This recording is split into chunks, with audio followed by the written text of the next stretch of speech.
اسلام سے پہلے دور کی بات کر رہے تھے.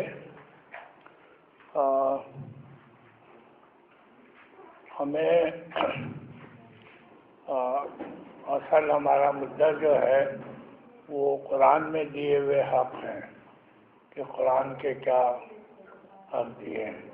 میں نے بہت سی باتیں آپ کو بتائیں کہ جو اسلام سے پہلے موجود تھی اور جس کو اسلام نے کافی تبدیلی کر کے لیا تاکہ وہ جو اسلام سے قبل کے سماج کی باتیں تھیں وہ بھی رہیں اور عورتوں کے حق اپنی جگہ پر رہیں.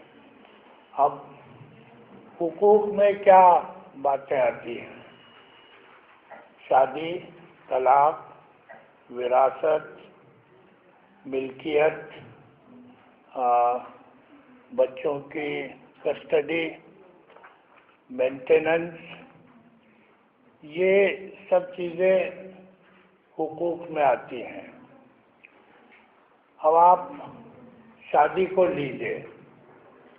میں نے کہا نکاح پہلے سے موجود تھا اسلام سے پہلے، لیکن جو بہت بڑا سدھار کیا اسلام نے وہ یہ کہ نکاح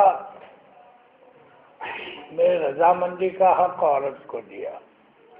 مطلب پہلے باپ طے کرتا تھا کہ وہ کس سے شادی کروانا چاہتا ہے، لیکن اب یہ حق عورت کا ہو گیا.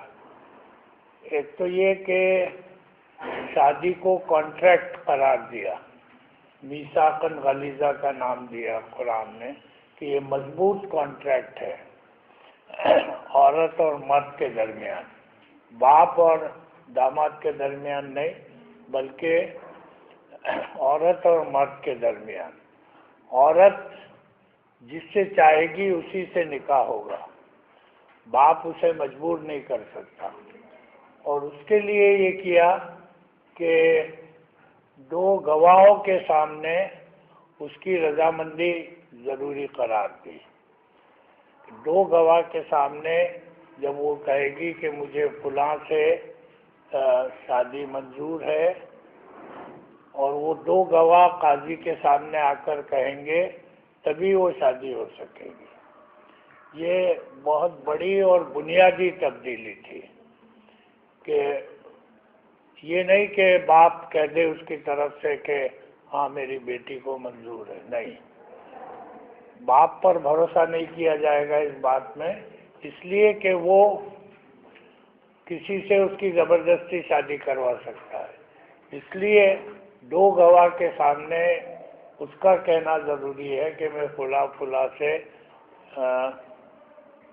اتنے مہر پر اور ان شرطوں کے ساتھ شادی کرنا چاہتی ہوں. یہ سب شامل ہے. یعنی she can stipulate conditions، وہ شرطیں رکھ سکتی ہے. وہ شرطیں کچھ بھی ہو سکتی ہیں سوائے اس کے جو غیر اسلامی نہ ہو. مطلب وہ یہ نہیں کہہ سکتے کہ آپ مجھے شراب پلائیں گے، وہ یہ نہیں کہہ سکتے کہ آپ ہمیں سور کا گوشت کھلائیں گے. وہ شرطیں منظور نہیں ہوں گی کیونکہ وہ غیر اسلامی ہیں. اس کے علاوہ وہ جو بھی شرط رکھے گی وہ منظور کرنا ہوگی، ورنہ وہ نکاح جائز نہیں ہوگا. مثال کے طور پر وہ یہ کہہ سکتی ہے کہ آپ میرے ہوتے ہوئے دوسری شادی نہیں کریں گے، تو اس کو یہ ماننا ہی پڑے گا. اور اگر وہ شادی کر لیتا ہے تو اسے ایک حق دیا گیا طلاق، تفویض طلاق، یعنی ڈیلیگیٹڈ رائٹ ٹو ڈائیورس. وہ یہ کہے گی کہ اگر آپ کسی بھی شرط کو توڑیں گے اس میں سے تو میں آپ کو آپ کی طرف سے طلاق دے دوں گی. یعنی جو شوہر طلاق دے وہ حق اس کو ڈیلیگیٹ کرنا پڑے گا اس کی بیوی کو، کہ وہ بیوی اپنے شوہر کو شوہر کی طرف سے طلاق دے سکے گی. اسے تفویض طلاق کہتے ہیں، ڈیلیگیٹڈ رائٹ.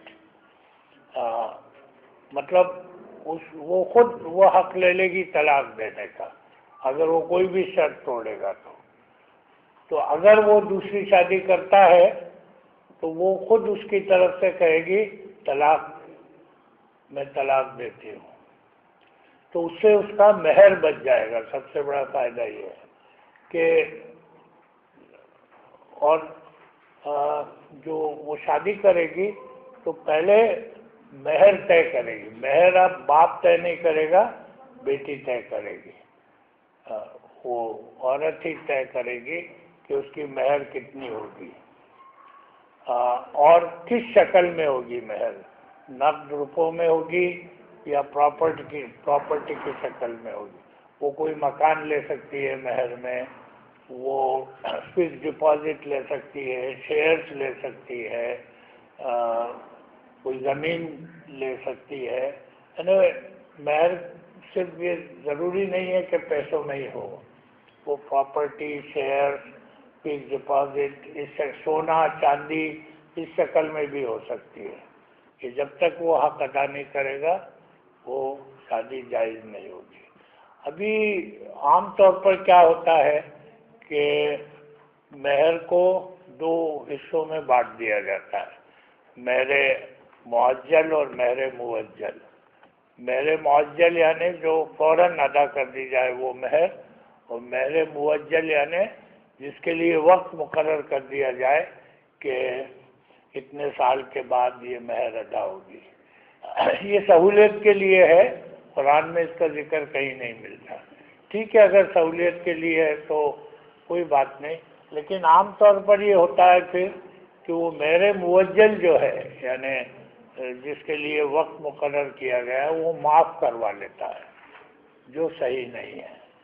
وہ یہ کہے گا اچھا تم مجھ سے پیار نہیں کرتی ہو کیا، اتنا مہر معاف نہیں کر سکتی کیا، اس طرح سے دباؤ ڈال کر وہ بعد میں مہر معاف کرا لیا جاتا ہے۔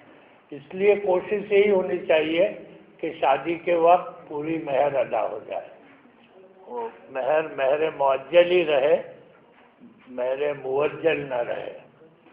کسی نے مان لیجئے کہ 5 لاکھ روپے مانگ لیے، اس کے پاس نہیں ہے دینے کے لیے، کہے گا اچھا 1 لاکھ روپیہ دے دیتا ہوں، 4 لاکھ 10 سال کے بعد دوں گا، 5 سال کے بعد دوں گا، لیکن اکثر وہ معاف کرانے کی کوشش کرتے ہیں۔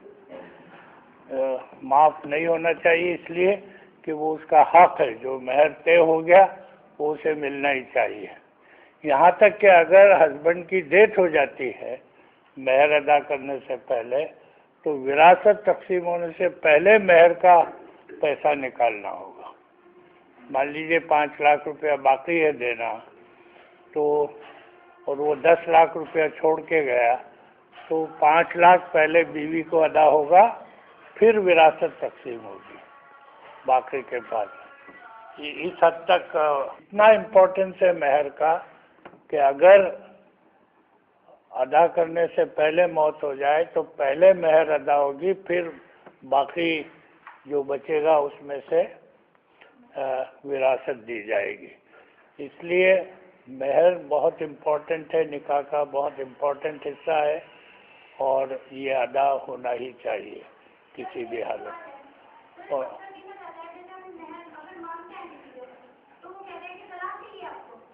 ہاں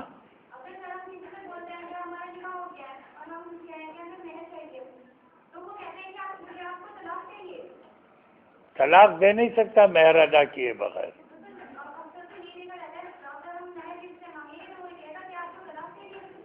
نہیں، طلاق کا سوال کیا ہے اس میں؟ اس مہر اس کو دینا چاہیے، کیونکہ ہاں اگر یہ ہو اس میں کہ طلاق کے وقت باقی مہر ادا ہوگا تو بات الگ ہے، ایسی کوئی شرط منظور نہیں کرنی چاہیے کہ طلاق کے وقت ہی مہر ادا ہو۔ ہاں بھلے یہ کہ 5 سال کے بعد، 2 سال کے بعد، 3 سال کے بعد، طلاق کی شرط ہی کیوں لاتے ہیں؟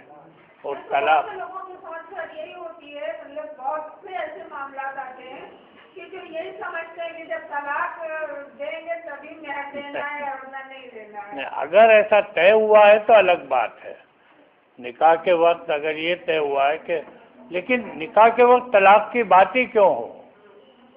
یہ کیوں مان کے چلا جائے کہ طلاق ہوگی؟ جب تک زندہ رہیں گے شادی باقی رہے گی، یہی مان کر چلنا چاہیے وہاں. تو ایسی شرط ہی کوئی نہیں رکھنی چاہیے کہ باقی مہر طلاق کے وقت ادا ہو. اس کا مطلب یہ کہ طلاق نہیں ہوگی تو باقی مہر نہیں ملے گی اسے، ایسا تھوڑی ہو سکتا. مہر اس کا حق ہے، مہر اس کو ملنا ہی چاہیے. تو موجل کا مطلب ہی ہوتا ہے کہ جس کے لیے ٹائم مقرر کیا گیا ہو، مطلب 2 سال 3 سال 4 سال 5 سال جو بھی ہو، وہ ٹائم مقرر ہونا چاہیے کتنے سال کے بعد آپ ادا کریں گے. پہلی بات تو پوری مہر ہی امیجیٹ ہونا چاہیے، وہ سب سے زیادہ پسندیدہ چیز ہے. لیکن اگر کسی وجہ سے ادا نہیں کر پا رہا ہے اور اسے کچھ وقت چاہیے تو وقت مقرر ہو جانا چاہیے کہ کتنے وقت کے بعد دے گا. وہ وقت ہوتے ہی اسے وہ مہر ادا کرنی پڑے گی.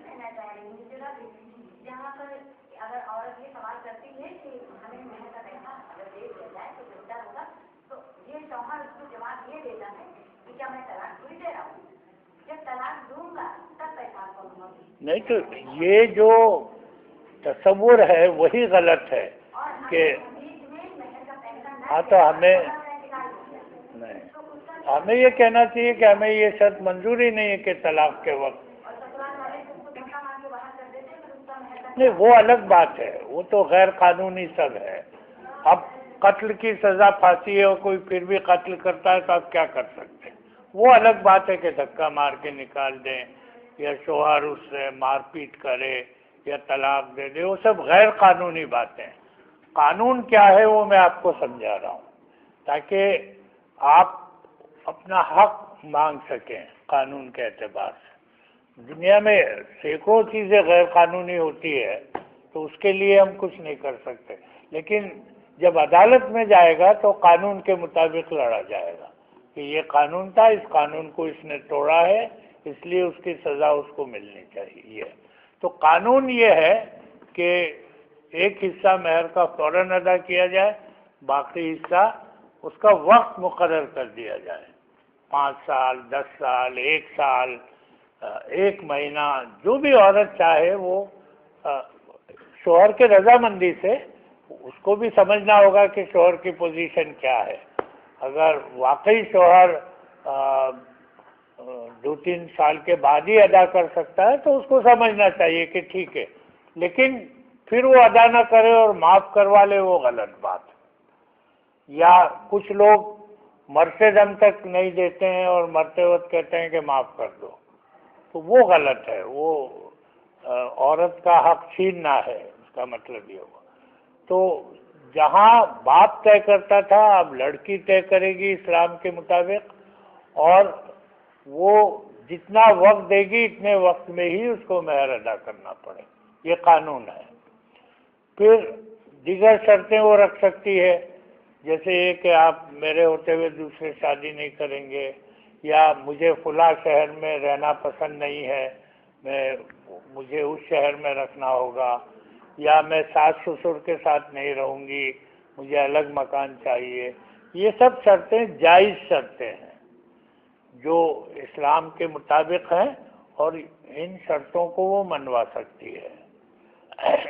آپ میرے نام فلاں مکان کریں گے، یہ بھی وہ شرط رکھ سکتی ہے اس کے اندر، اور وہ شرط مانے گا تبھی نکاح ہوگا. اور یہ سب شرطیں 2 گواہ کے سامنے رکھی جائیں گی اور قاضی کو بتائی جائیں گی. نکاح کے وقت لڑکے کو دولہا کو بتائی جائے گی. وہ کہے گا ہاں مجھے یہ سب شرطیں منظور ہے، تبھی وہ نکاح ہو سکے گا، ورنہ وہ نکاح نہیں ہو سکے گا. تو اب رہا سوال ایک سے زیادہ شادیوں کا. اس پر بھی بہت عورتوں کو تکلیف اٹھانی پڑتی ہے، اور بلکہ وہ دھمکی بھی دیتے ہیں کہ میں دوسری شادی کر لوں گا اگر تو یہ کرے گی یا وہ کرے گی. یا لڑکا پیدا نہیں ہوتا ہے دوسری شادی کر لیتا ہے، یا بچہ نہیں ہوتا ہے تو دوسری شادی کر لیتا ہے. اس پر ہم آخری دن بھی تفصیل سے گفتگو کریں گے. لیکن سوال یہ ہے کہ قرآن نے جو 4 شادیوں کی اجازت دی ہے اس کو سمجھنے کی ضرورت ہے کہ کن حالات میں وہ ایک سے زیادہ شادی کر سکتا ہے، اور اسے کیا کیا کرنا ہوگا اس کے لیے، اور کس کے ساتھ کر سکتا ہے، یہ دونوں چیزیں اہم ہیں۔ جو سورہ نساء ہے قرآن کی چوتھی سورت، اس کی تیسری آیت میں 4 شادیوں کا ذکر ہے، لیکن وہ جس کانٹیکسٹ میں آیا ہے، جس جو حالات قرآن نے بتائے ہیں وہ زیادہ امپورٹنٹ ہے۔ اس کو بالکل نظر انداز کر کے 4 شادیوں کو پکڑ لینا وہ قرآن کے خلاف ہے۔ دیکھیے پہلے جو سورہ نور ہے اس میں پہلے تو یہ کہا ہے کہ مرد اور عورت سب ایک روح سے پیدا ہوئے ہیں اور سب برابر ہیں۔ یہ پہلی آیت ہے اس کی سورہ نساء کی، کہ من نفس واحدۃ، کہ ایک نفس سے ایک روح سے سب پیدا ہوئے ہیں، اس لیے سب برابر ہیں، مرد اور عورت بالکل برابر ہیں، پہلے یہ کہا قرآن نے۔ پھر یہ کہا اچھا یہ جو آیتیں ہیں قرآن کی، یہ جنگ احد کے بعد نازل ہوئی تھی۔ جنگ احد دوسری جنگ ہے جو پروفٹ کو لڑنی پڑی تھی، جس میں مسلم مردوں کے جو مسلم مرد تھے مدینہ میں، اس کے 10% لوگ مارے گئے تھے، یعنی کافی بیوہ اور یتیم عورتیں سماج میں اس کی وجہ سے پیدا ہوئیں، دوسری جنگ کی وجہ سے، جنگ احد۔ اب ان بیوہ اور یتیم لڑکیوں کا کیا کیا جائے، سب سے بڑا سوال یہ تھا، اور اکثر یہ ہوتا تھا کہ ان میں سے جن کے باپ مارے گئے یا شوہر مارے گئے اور وہ پراپرٹی چھوڑ کر گئے، ملکیت چھوڑ کر گئے، تو اس دور میں عورتیں پڑھی لکھی نہیں ہوتی تھی، اکثر گھر کے باہر نہیں جاتی تھیں۔ جیسے حضرت خدیجہ کو بھی بیوپار کرنا تھا تو رسول اللہ صلی اللہ علیہ وسلم کو بھیجتی تھی بیوپار کے لیے، کیونکہ ان کو خود کو تجربہ نہیں ہوتا تھا عورتوں کو اس زمانے میں۔ تو پراپرٹی اور ملکیت کا کیا کیا جائے، تو کوئی نہ کوئی دیکھ بھال کرنے کے لیے مقرر ہوتا تھا، جسے ہم انگریزی میں وارڈ کہتے ہیں۔ تو وہ اکثر یہ کرتے تھے کہ اپنی خراب زمین کو بیوہ یا یتیم لڑکی کی اچھی زمین سے بدل لیتے تھے، یا اس میں سے مال کھا جاتے تھے، بے ایمانی کرتے تھے۔ تو قرآن نے پہلے کہا ایسی بے ایمانی مت کرو، مطلب اپنی بری پراپرٹی کو اس کی اچھی پراپرٹی سے مت تبدیل کرو۔ پھر یہ کہا کہ اس میں سے مال مت کھا جاؤ، ہاں اگر تمہاری اپنی کوئی آمدنی نہیں ہے تو اس میں سے اتنا ہی لو جتنا تمہاری ضرورت ہے، اور اگر ایسا نہیں کر پاتے تو ان یتیم یا بیوہ عورتوں سے 4 تک تم شادی کر سکتے ہو۔ تو پہلا سوال تو یہ ہے کہ ایک سے زیادہ شادی کی اجازت ایسی صورت میں دی جہاں جنگ ہوئی ہو، جیسے میں نے رشا کا ذکر کیا کہ اس لڑکی نے کہا کہ ہم مجبور ہیں، اتنی عورتیں ہیں سماج میں اور مرد بہت کم ہیں، تو اس میں بھی مرد کافی مارے گئے تھے جنگ احد میں، عورتیں بہت زیادہ تھیں، اور وہ بھی یتیم اور بیوہ عورتیں۔ تو ایک تو پہلے تو یہ کہا کہ ان کے مال کی دیکھ بھال ایمانداری سے کرو، اگر ایمانداری سے نہیں کر سکتے تو بہتر یہ ہے کہ تم 4 تک شادی کر لو۔ کس سے؟ کسی بھی عورت سے نہیں، ان بیوہ اور یتیم عورتوں سے، یتیم لڑکیوں سے یا بیوہ عورتوں سے۔ تو یہ تو پہلی شرط بہت ضروری ہے کہ آپ کسی بھی عورت سے 4 شادی نہیں کر سکتے، صرف بیوہ اور یتیم لڑکیوں سے کر سکتے ہیں۔ اور اگر ایمانداری سے دیکھ بھال کرو ان کے پراپرٹی کی تو نتھنگ لائک دیٹ، بہت ہی اچھا ہے۔ اگر ایسا نہیں کر سکتے تو 4 تک شادی کرو۔ پھر یہ ڈر تھا کہ 4 تک شادی کریں گے تو عورتوں کو تکلیف دیں گے، پہلی بیوی کو یا دوسری بیوی کو، تو پھر یہ وارننگ دی، تنبیہ کی کہ وَإِنْ خِفْتُمْ أَلَّا تَعْدِلُوا فَوَاحِدَةً، اگر تمہیں ڈر ہے کہ انصاف نہیں کر سکو گے تو ایک ہی شادی کرو. یعنی زور کس بات پر ہے؟ ایک شادی پر، 4 شادی پر نہیں، کیونکہ ایک سے زیادہ شادی کریں گے تو ناانصافی ہوگی ہی ہوگی. تو وَإِنْ خِفْتُمْ أَلَّا تَعْدِلُوا، اگر تمہیں ڈر ہے کہ انصاف نہیں کر سکو گے تو ایک ہی شادی کرو. اب ہمارے یہاں کیا نمبر زیادہ امپورٹنٹ ہے، انصاف نہیں ہے نا. آپ اگر میں کسی قاضی کے پاس جاؤں اور نکاح کے لیے کہوں تو پہلے وہ پوچھے گا آپ کی پہلے بیوی ہے کیا، ہے تو کتنی ہے. یہ نہیں پوچھے گا کہ آپ انصاف کر سکیں گے یا نہیں. وہ خالی نمبر جاننا چاہے گا کہ میری پہلے 1 بیوی ہے، 2 بیوی ہے، 3 بیوی ہے. تو پھر وہی ہے کہ چونکہ مردوں کا راج ہے، مردوں کی حکومت ہے، اس لیے انہوں نے قرآن کی پوری اسپرٹ کو بدل دیا کہ جہاں قرآن میں عدل پر زور ہے، انصاف پر زور ہے، وہاں ہمارے سماج میں نمبر پر زور ہوتا ہے. اگر 3 بیویاں تک ہیں پہلے تو چوتھا نکاح قاضی پڑھ دے گا. 4 ہے تو وہ کہے گا 5واں نہیں ہو سکتا، پہلے 1 بیوی کو طلاق دو تب میں نکاح پڑھوں گا. تو سارا زور نمبر پر ہے، انصاف پر نہیں ہے.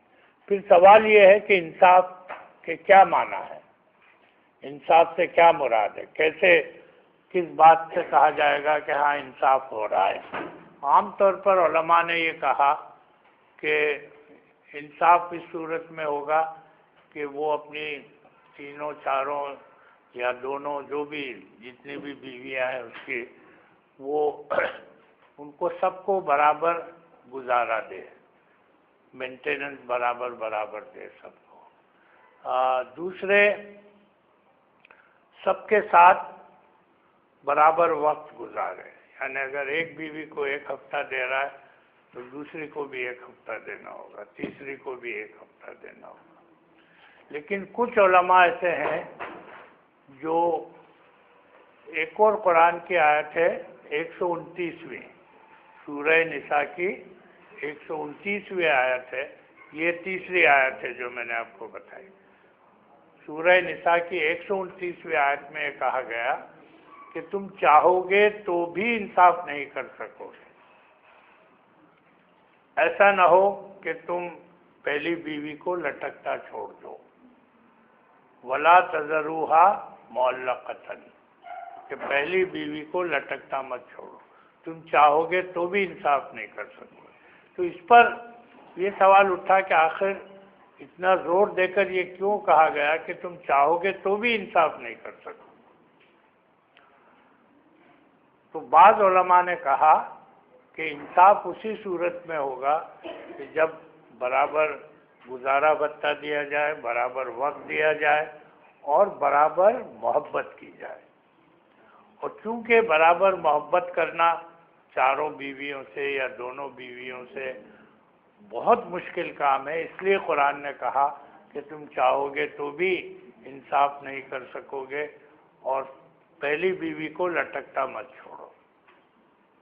وَإِنْ خِفْتُمْ أَلَّا تَعْدِلُوا فَوَاحِدَةً، اگر تم ڈرتے ہو کہ انصاف نہیں کر سکو گے تو ایک ہی کرو. اور 129ویں آیت میں کہہ دیا کہ چاہو گے تو بھی انصاف نہیں کر سکو گے، تو اور کیا چاہیے. لیکن ہمارے یہاں ان سب کو نظر انداز کر کے 4 شادی کو پکڑ لیا ہے اور اس کو اپنا حق سمجھتے ہیں، حالانکہ وہ حق نہیں ہے، اجازت ہے. کہ بعض حالات میں دیکھیے حق میں اور اجازت میں بہت فرق ہے.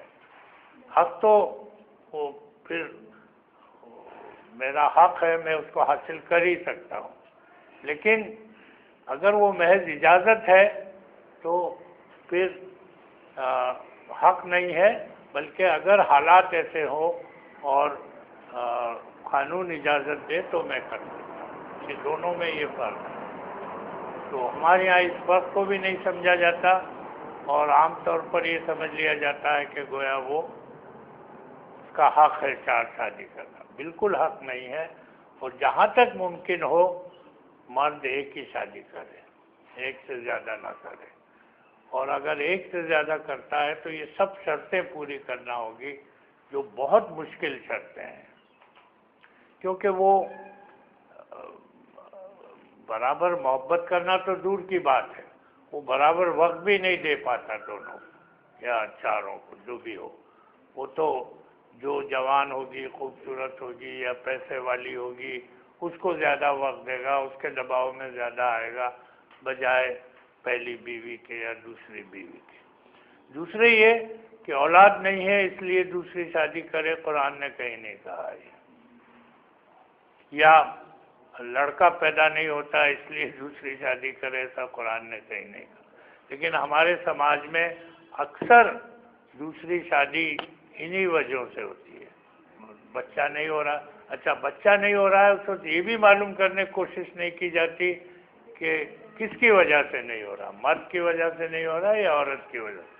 وہ تو مان ہی لیا جاتا ہے کہ عورت کی وجہ سے نہیں ہو رہا ہے، اور اس کو برا بھلا کہا جاتا ہے، بانجھ کہا جاتا ہے، بانجھ ہے، یہ کبھی بچہ پیدا نہیں کر سکتی۔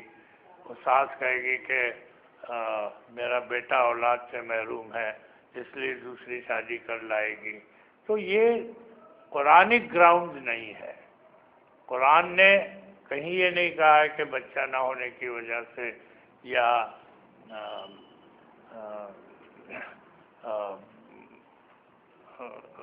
یہ مان کر کہ بچہ اسی کی وجہ سے نہیں ہو رہا ہے دوسری شادی کر لی ہے، قطعاً نہیں۔ یا اس سے بدتر صورت یہ ہے کہ لڑکا نہیں ہو رہا ہے، لڑکیاں ہو رہی، تو ہمارے نبی کی تو چاروں لڑکیاں ہوئی تھی، جیسے صبح میں نے بتایا، کوئی لڑکا تھا ہی نہیں ان کا۔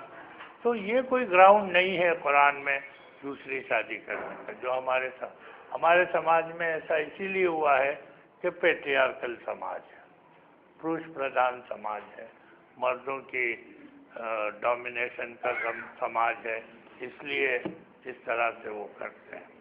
تو ایک سے زیادہ شادی کے بارے میں بھی آپ یاد رکھیے کہ ایسا کچھ نہیں، اور آپ شرط بھی رکھ سکتی ہیں نکاح کے وقت کہ دوسری شادی نہیں کرے گا شوہر، اور کرے گا تو آپ اس کی طرف سے طلاق دے دیں گے۔ یہ جو ڈیلیگیٹڈ رائٹ ٹو ڈائیورس ہے کہ شوہر اپنا حق طلاق دینے کا عورت کو دے دیتا ہے، یہ ایک بہت بڑی بات ہے، کسی اور لا میں یہ آپ کو نہیں ملتا جو اسلامک لا میں ہے۔ پھر رہا سوال بچپن کی شادی کا، کہ جو بچپن میں شادی ہو جاتی ہے، تو اس میں بھی اس بات کا خیال رکھا گیا کہ جب لڑکی بالغ ہو جائے گی، کیونکہ شادی کانٹریکٹ ہے دو بالغ لوگوں کے بیچ، اور بچپن میں شادی کر دی گئی تو بچپن میں تو اس کی سمجھ ہے نہیں، اس کا کیا اچھا ہے کیا برا ہے، وہ کس کو پسند کرتی ہے کس کو ناپسند کرتی ہے۔ اس لیے اس کو حق دیا گیا کہ بالغ ہوتے ہی وہ طے کرے گی کہ اسے وہ شادی منظور ہے یا نہیں۔ یہ بھی ایک بہت بڑی بات ہے جو اسلامک لا میں ہے کہ بالغ ہو کر ایڈلٹ ہو کر وہ طے کرے گی کہ اگر وہ کہے گی مجھے یہ شادی منظور نہیں ہے تو نکاح فسخ ہو جائے، قاضی نکاح فسخ کر دے گا۔